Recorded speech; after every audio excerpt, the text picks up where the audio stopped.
Students, let's begin OTBA 2017 Maths. Theme 1, Solving Mystery of Matched Up Fields.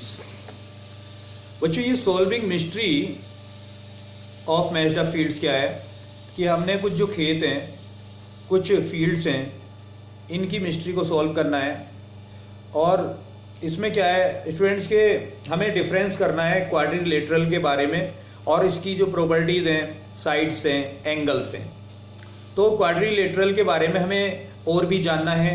हालांकि हमने क्या है कि वहाँ पर अपने जो चैप्टर्स हैं तो उसमें काफ़ी जाना है, क्वाड्रिलेटरल चैप्टर है, उसके बाद में हमारा पैरेललोग्राम है, तो इसके बारे में यहाँ पर चैप्टर्स दिए हुए हैं।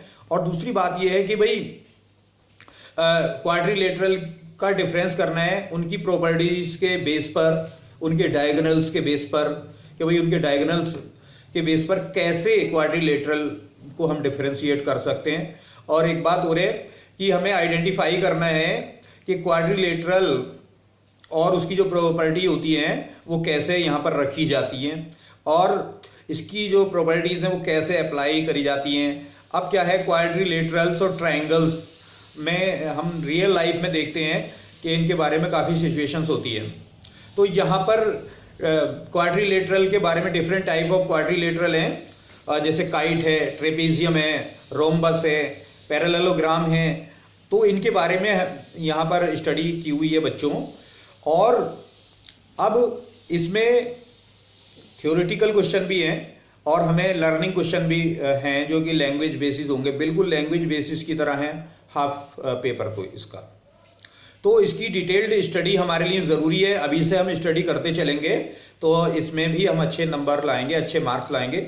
अब उसमें क्या है कि हम एक बात तो जानते हैं, ये चीज़ें जानते हैं कि पैरेललोग्राम का जो डायगोनल होते हैं इसको टू कॉन्ग्रुएंट ट्रायंगल्स में डिवाइड करते हैं। ये बात हम जानते हैं कि भाई कोई भी पैरेललोग्राम होता है तो टू कॉन्ग्रुएंट ट्रायंगल्स में डिवाइड होता है।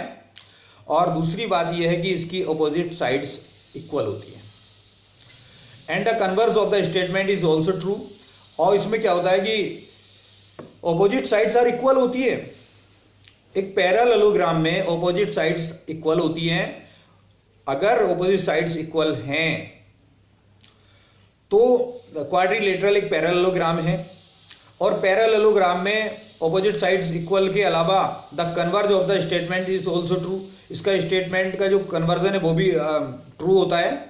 Quadrilateral is a parallelogram if one pair of opposite sides are parallel and equal. One pair में यानी कि दो साइडें आपस में अपोजिट साइड्स इक्वल होंगी, ये बात हम जानते हैं। और पैरेललोग्राम में क्या होता है कि डायगोनल्स जो होते हैं आपस में एक दूसरे को बाइसेक्ट करते हैं, है ना। तो इसके डायगोनल भी जो है बाइसेक्ट करते हैं। और इसके अलावा ट्रायंगल में लाइन सेगमेंट जो होते हैं और इसके मिड पॉइंट्स होते हैं, तो two side is parallel to the third side. तो जो लाइन टू साइड्स को जोड़ती है तो थर्ड साइड उसके पैरेलल होती है, ये बात तो हम जानते ही है। किसमें, ट्रायंगल में। अब अगर ट्रायंगल की बात आती है, एक लाइन होती है जो कि दो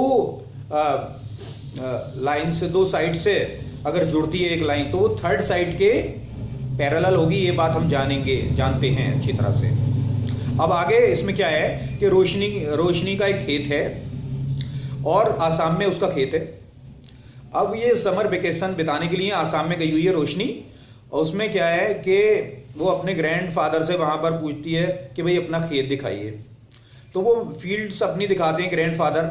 और उसमें क्या है कि इन लोगों ने खेत जो है डूबा हुआ है, हालांकि फार्म अभी डूबा हुआ है और काफ़ी जो है डिस्ट्रॉय हो गया है फ्लड से। तो बच्चों ऐसा नहीं है कि सारे क्वेश्चन हमारे न्यूमेरिकल टाइप ही आएंगे।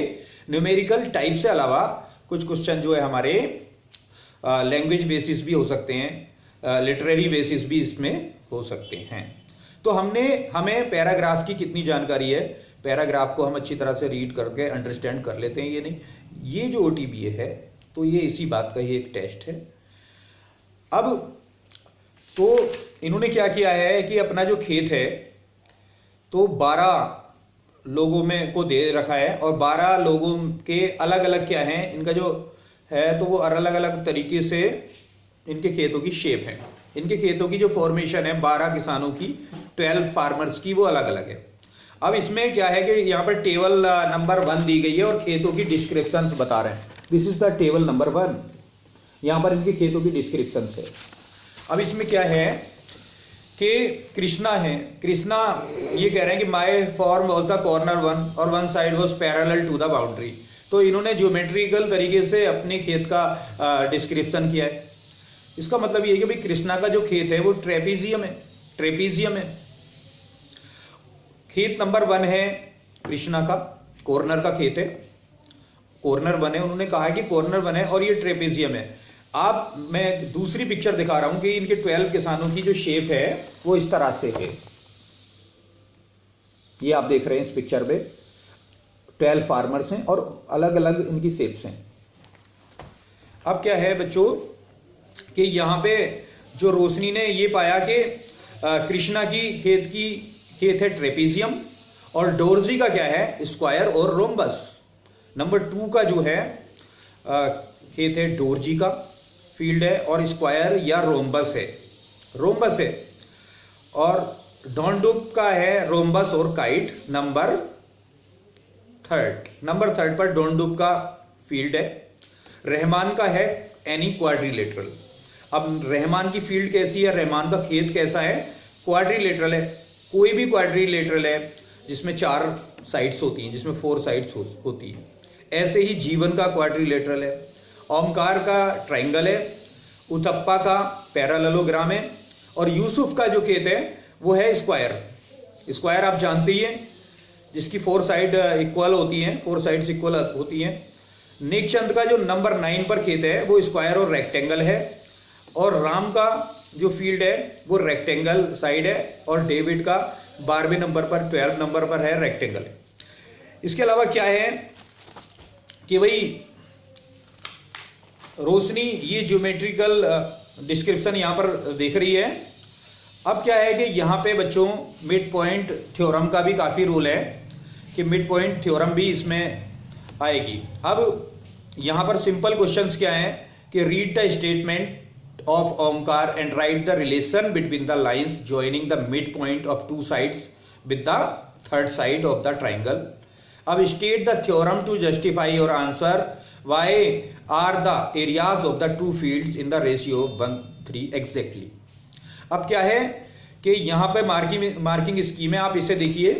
सबसे पहले आप इसको देखें और फिर यहाँ पर मिड पॉइंट थ्योरम दी गई है।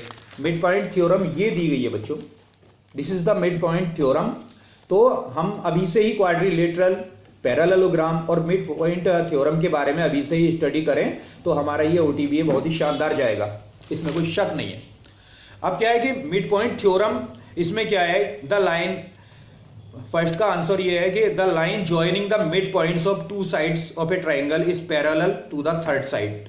अब इसमें क्या है कि ये AB वन फर्स्ट साइड है और सेकंड साइड है इसकी AC, उसको एक DE ये आपका जो DE है तो इसको DE AB को और AC को जो है कनेक्ट कर रही है और ये जो OE है तो ये पैरेलल है किसके, BC के पैरेलल है।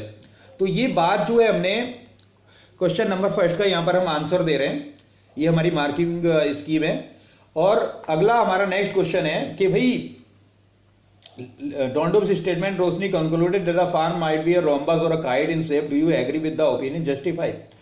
तो क्या है कि the 4 triangles formed by joining the midpoints of the sides of a triangle are congruent to each other. Hence the area will be divided in the ratio 1:3.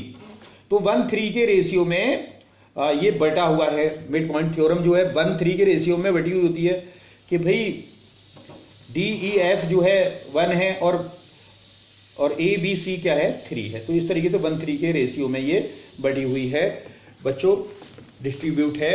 और क्वेश्चन नंबर 3 है कि listening to the Lakshmi Narayan statement कि we are 5 brothers working on the same field and have a big field with equal side. I used to divide the field in the parts by joining them. अब क्या है कि इसका answer है yes, Dondup had a 4-sided land.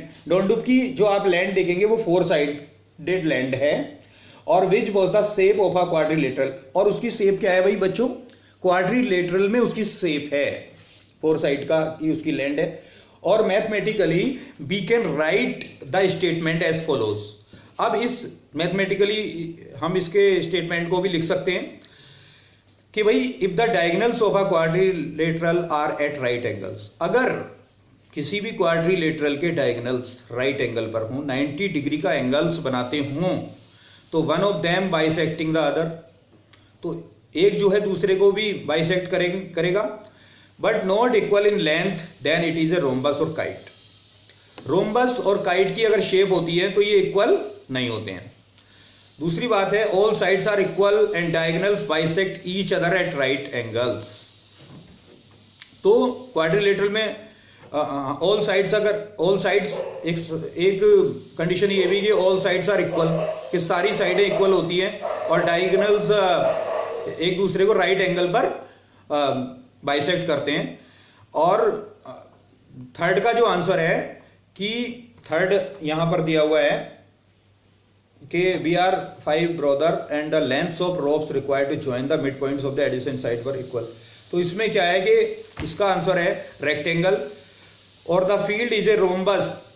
Field rhombus होगी अगर इसकी sides equal होती है, फील्ड रोम्बस होगी अगर इसकी साइड्स इक्वल होती हैं, और क्वाड्रिलेटरल मिड पॉइंट्स की एडजेसेंट से जुड़ा हुआ होता है, तो फील्ड भी रोम्बस है। As this also has all 4 side equal, क्योंकि इसकी सारी साइडें इक्वल हैं, और इसको हम बाद में प्रूव करेंगे। और बच्चों आज इसमें इतना ही, और इसको लाइक करना ना भूलें, और चैनल को सब्सक्राइब भी मेरे करें, और मैं OTBA के बारे में और भी अपनी शानदार व्यूज़ दूंगा। Thank you.